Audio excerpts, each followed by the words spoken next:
Hey, welcome to Backyard Bows. I'm Brandon, and for the review today, we're gonna switch it up a little bit, which I'm really excited about for two reasons. So first, we're gonna do a 60-pound bow review. This is something that many of you have asked us to do for as long as we have started. Now, we've always reviewed each bow at 70 pounds just to give the grading at the end a more accurate, solid grading. And so what I'm gonna do is I'm gonna hold off on the grading at the very end. Or at least the speed test and the sound test. Whenever I get a 70-pound one in, I'll do them, and then we'll factor all that in, and I can circle back to that later. But I think doing a bow test at a bow review at a 60-pound, I'm excited about myself being able to shoot and kind of do that freestyle shoot, pulling less poundage, doing the full draw stall at less poundage. All these things will give us a little bit more insight. And as you know, every 5 pounds of draw weight adjustment, a bow can feel drastically different. So going from 70 to 10 is gonna be a nice change. And I also like that because, believe it or not, when I get a bow set up for myself and I'm repping it, I usually put it at like 63 pounds if I'm not hunting with it at the time.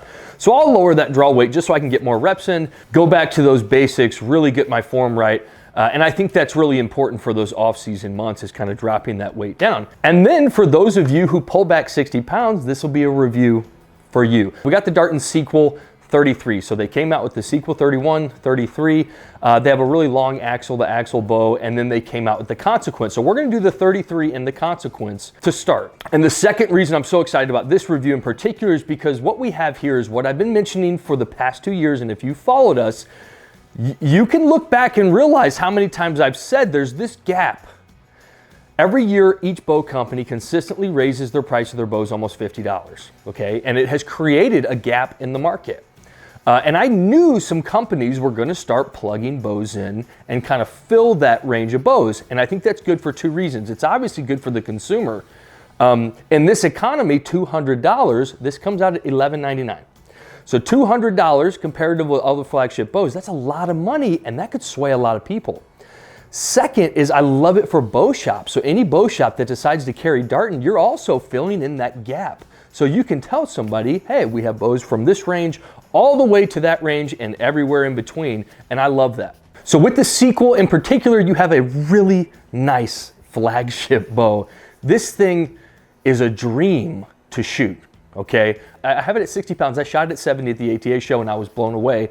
So I can't imagine what this is gonna feel like now at 60 pounds, but a dream to shoot, really nice quality. I think the one thing that it doesn't come with is all of the bells and whistles that we're seeing on some of these new bows, but it's okay because to be honest with you, the more I've worked at a shop, the more I realize that a lot of the people that buy those bows aren't using those technologies anyway.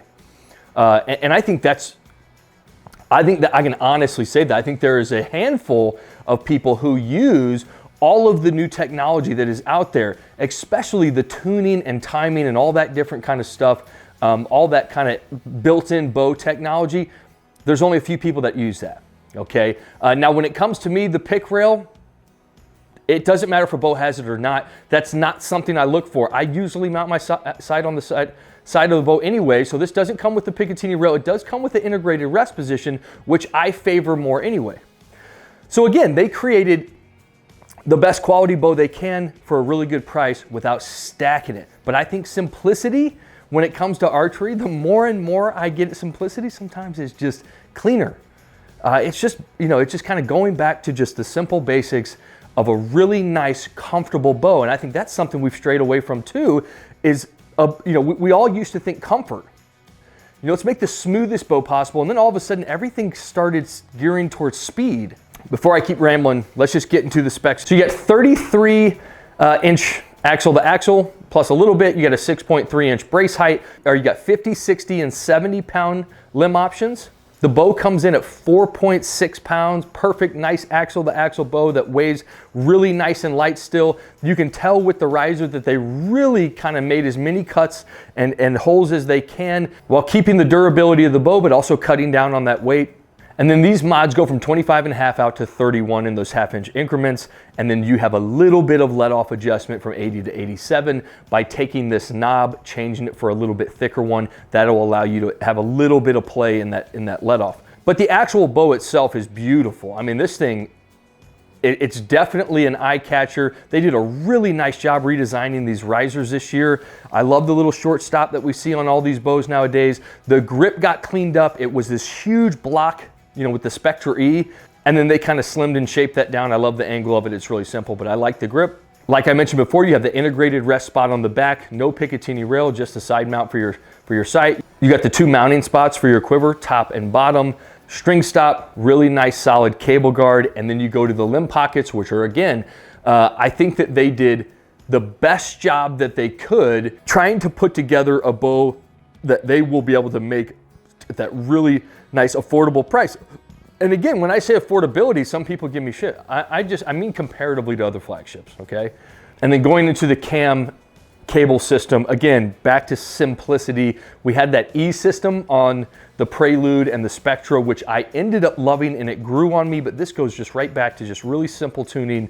I love the system they have on here. Let's get to shoot. I'm gonna make this a day of performance. So we're gonna just kind of really get after some shooting. I'm excited to shoot something with a little bit less weight, like I mentioned, because some of these bow reviews wear on me. We really get after it. We shoot as much as we can. I'm putting 200 arrows through these bows in a day before I give them that final grade. So this one I've looked forward to all week. Also, something else I'll mention, I got one of these new ripcord rests on this one. This one is the rack cable driven, really nice. They slimmed, they kind of like redesigned the arrow, you know, the rest itself. They're really sleek looking. I love them all. I can't wait to get the ratchet in here, but I love the new ripcord kind of line of rests that they come out with this year. And then we got our React Technology Trophy Ridge sight on there, and that ramrod stabilizer, which we did a review on. Take a look at that. But here we go.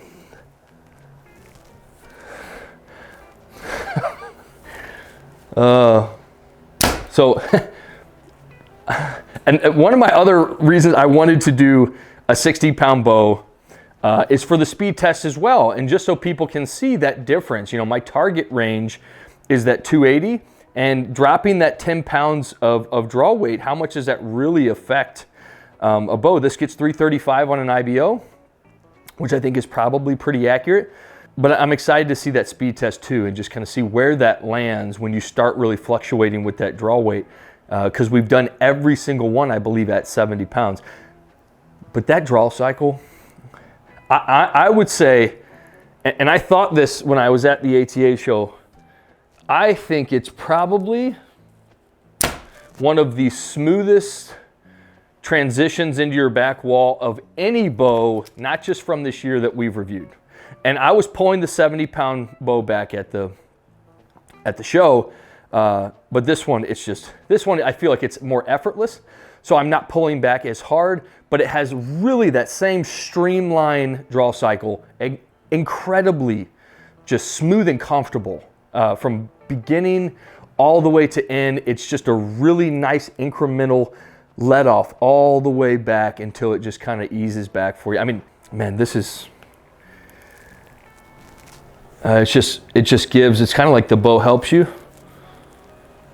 Once you get back, very little vibration in the hand. And again, all of the assessments that I'm going to give today are from this bow being at 60 pounds, which is going to be drastically different from a 70-pound bow.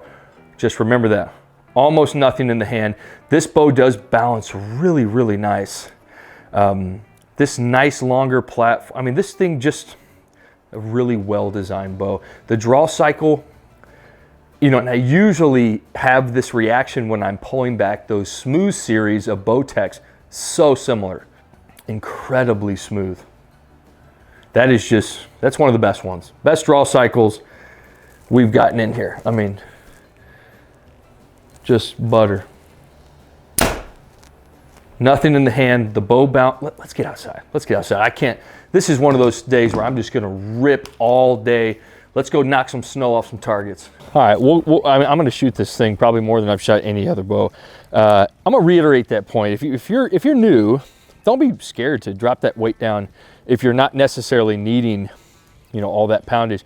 I think it's so healthy and so much better for you as an archer to develop your form, get more reps in at that lower weight. So just remember that. I'm gonna be able to shoot this a lot, but we'll go from over here. We got a bore.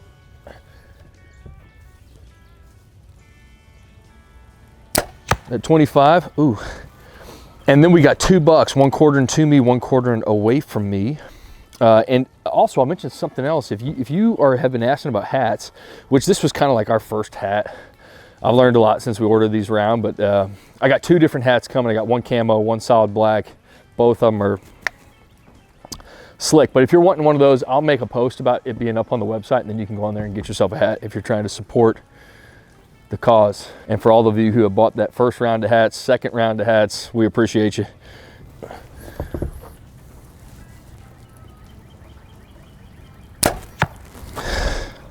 Man, but this I love the way this thing sets up.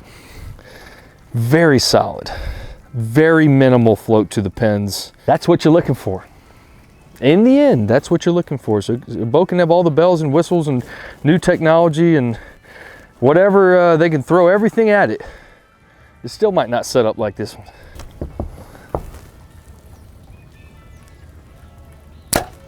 Between that draw cycle and the hold and the shot cycle, I can't figure out what I like best.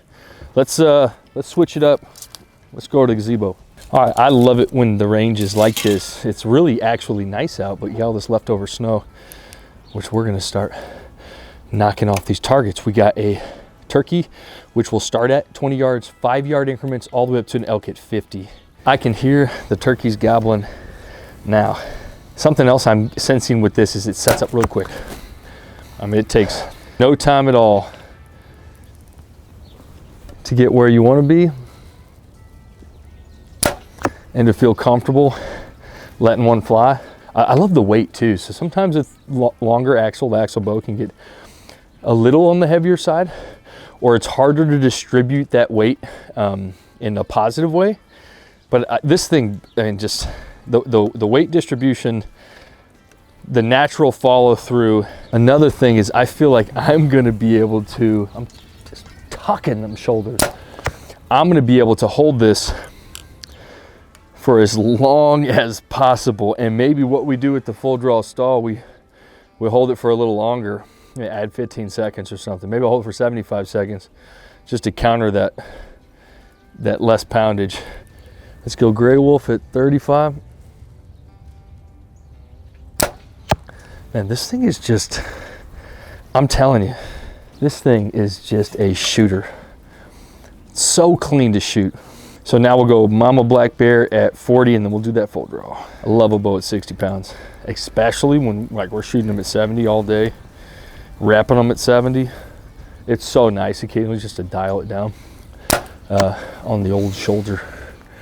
I got some injuries myself that sometimes it kind of wears on me a little bit, but let's go, we'll go 75 seconds, little Black Bear. Full draw stalls at 60. There's no comparison at a 70. That's just, it's no comparison. It's so much easier. The back wall is so much more comfortable. Let's go bonus shot. Got that kicking bug, it's 45 yards. Okay, so here's a little food for thought. We shot one practice shot, and I'm pretty, because like all the bows are, I make a little adjustments with the react, but they're all pretty close. So I was using the 50 pin, shot like knee of the elk. So I'm gonna shoot with that 60 yard pin, and that'll show you that 10 pounds, and which we'll see what the speed gets inside, but that 10 pounds at this distance makes a big difference. So that's a 60 yard pin. I have made this little assessment that I was shooting a little bit to the left all day, just minor, but we'll see. Make one more little adjustment. 60 yard pin though. So, and these things are lobbing in. The arc on these things is, I wish we had this camera like to the side and we could like do these projectile videos, maybe someday. But it's crazy to see. Let's do a quick 50. I'm telling you, this sun on that snow is, I'm not one to blame the elements, but it's bright. I ain't like that one. Let's do one more quick 50. So you get, the price point is awesome. Very, very high flagship quality, okay? It sets up and shoots so effortlessly. The draw cycle is of the smoothest bow we've gotten in here. I mean, top 3 smoothest bows. right there with those smooth series of Bowtechs. I mean, it's just effortless. Absolutely, I mean, just awesome. And I'll also say that when we shot it at 70 pounds at the ATA show, that poundage took nothing away from the draw cycle. So it's still extremely linear, the best transition into a back wall. They did an awesome job with this bow. I think if I was to hunt, I'd go with the Sequel 31. I like a little bit more compact bow. And then if you're somewhere that can, you know, you need that budget, you know, you know, you need a more budget friendly, you got the Consequence right there as a backup. Flagship quality, great performing bow. I can't wait to get that one in here and show you guys that. Let's get the speed and sound test. All right, so first speed test we will have done at a different poundage, I believe. Maybe one other bow, but we usually do them at 70. This is at 60. The IBO rating on this is 335. So it gets good speeds on 7 at 70 pounds, but we'll do it here at 60 pounds. We have a 500 grain arrow. We'll do all 3 of our arrows, even though I'm not gonna use this for the grading. We'll still kind of give it the rundown that we've been given the other bows. So we get a 500 grain arrow first. That's 257. So you drop that 10 pounds of fluctuation. You know, I'm assuming with the 70 pounds, it's gonna be maybe 278, right under 280. That's my guess. We'll see when it gets here. I'd love to give it that 8 out of 10 when we do the final grading, but you're losing about 20 feet per second. So let's do a 550 grain arrow. That's 242. So we're already under 250. And here we go. We got a 400 spine full metal jacket. This is at 440 grains. The lightest arrow we use for our test. That's at 270. So hunting with this bow at 60 pounds with that grain arrow, you get about 270. That's not bad. I mean, that is totally fine and huntable to me. That's a good speed. So I'm eager to see what it gets once we get it to that 70 pounds, but we'll see. So naturally, which I've tested, a lower poundage bow is going to be quieter, okay?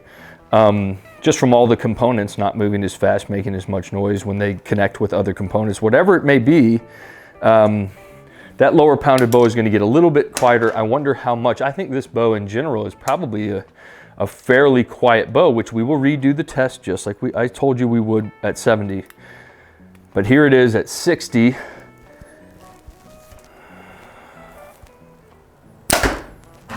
$87.9.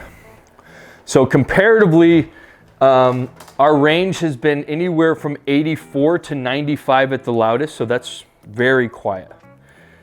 You know, that's way below average, and like I said before, our average is in the 90s. That's 88. Every occasionally we'll get a bow that's like extra quiet, and it'll be several decibels separating itself from other ones, but that's really nice. So that's a couple decibels quieter than the average.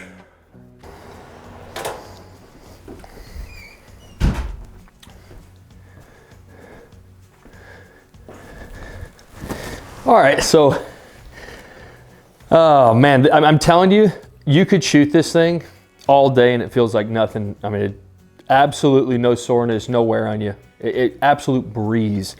So I want to say something about Darton. So Darton in general, I think, has come up with a ton of different patents that they've leased out to different bow companies, and that's kind of like their bread and butter. Is they're very bow-minded people.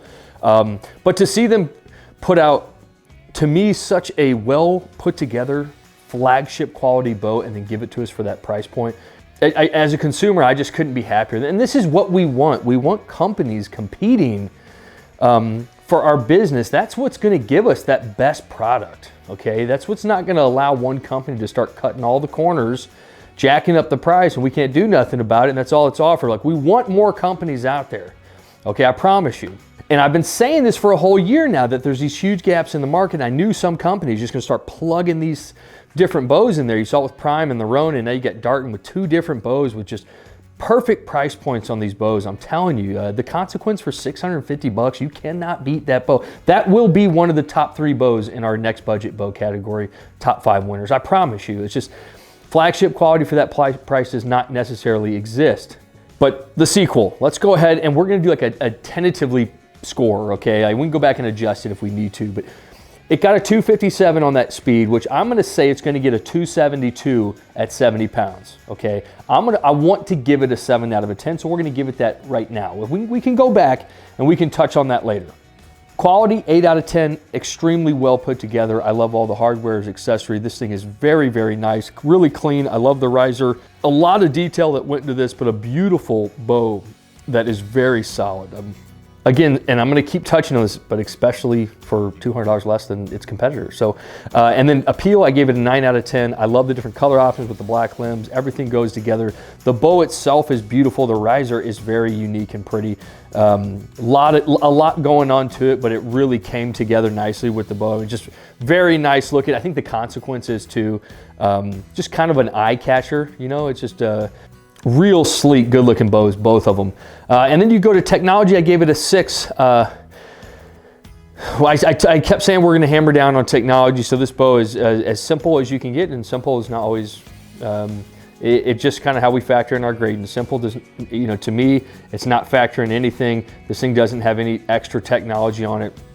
Again, that would not sway me one way or another. I love the price point and I love the performance, the hold outside. That's kind of what's the best part to me.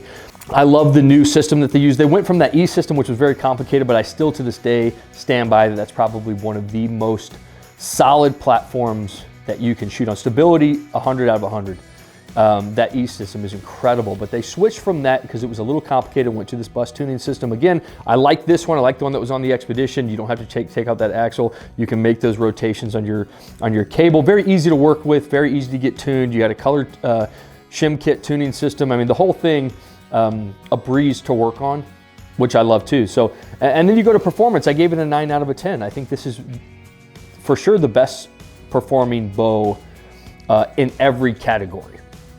So there was no give and take in any category. The hold was brilliant. The draw cycle was unbelievably smooth up there with those solutions from Bowtech. One of the smoothest, most linear draw cycles I have ever pulled back. And the reason I did this review at 60 pounds, and I've been waiting for a bow to do it, is because I knew that it was not going to sacrifice dropping that.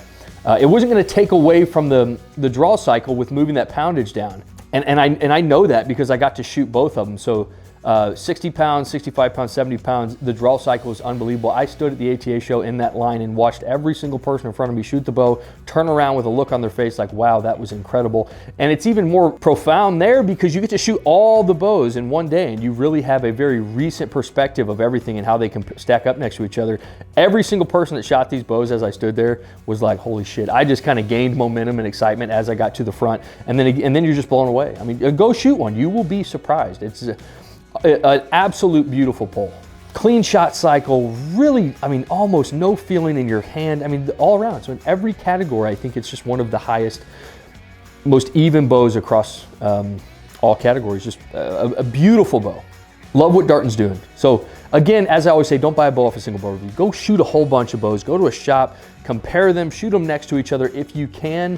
And I think one will stand out more to you. One will be more comfortable to you, and and that kind of transitions down the line into consistency. But buy a bow that you can see yourself shooting every single day. Okay, that's the goal. Something that'll put a smile on your face every single time you pick it up. I think this one definitely will. It sure did with me today. But again, no matter what you're shooting, what your setup is, make sure you get those reps in on the daily. Stay tuned. We got the Consequence coming up. We have the X-Lite 35. We have the Mach 30. We have the new Diamond. There's so much to do and we have so little time, so we're gonna get after it. We'll see you next time.